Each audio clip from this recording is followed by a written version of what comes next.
कौने साबुन से नहाएंगे छौरी लागो ही बड़ी फ्रेश गे। अच्छा तोरा की मतलब हो? कौने साबुन से नहाएंगे छौरी लागो ही बड़ी फ्रेश गे। अगे कौने सैलून में ही भी कटाबो ही फरा फरा उड़ो के सगे। अगे कौने सैलून में ही भी कटाबो ही फरा फरा उड़ो के सगे। डबल साबुन से नहाएंगे छौरी लागो ही फ्रेश गे। अच्छा ई बात है। डबल साबुन से नहाएंगे छौरी लागो ही फ्रेश गे। फेमस सैलून में ही भी कटाबो फरा फरा उड़ो के सगे।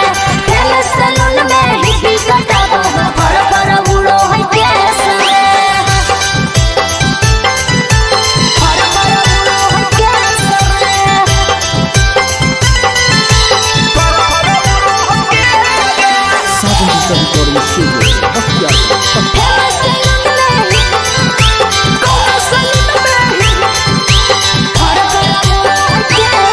अगे कान के बाली ओठ के लाली आँख में सब गजरवा गे। देखी के तोर चढ़ल जवानी दर्दो हमर जियरवा गे। काहे रे पप्पा हे चचा बड़ी है त खर्चा बड़ी है तब ही रूप से रानी रे। दिल्ली से लेके बनारस से पटना जाने पूरा राजधानी रे। गजब के तोरे डरे सफर पागल हो पूरा परदेश गे।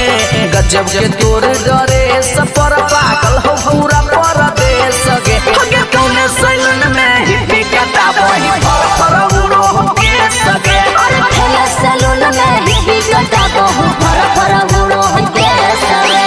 आप समझ में आई लो? आगे फर फर उड़ो के सगे।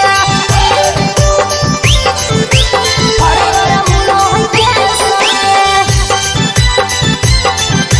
कौने सैलून में ही फेमस सैलून में फर फर उड़ो के सगे। तोरे हो चर्चा गाया ना बाटा नालंदा जमुई सहरवा में। कल है देख कौआ जीत जुबा लखी सराय बाजारवा में। तो हम की करियो? आए हे रे टूटा हो टाटी फटौका है जाती देखे के हमर फिगर रे। बाबू विधायक चाचा है नायक आई है ना हमर नियर बाजे। चाल नगिनिया देखी के रनिया पागल हलचल में थले सगे।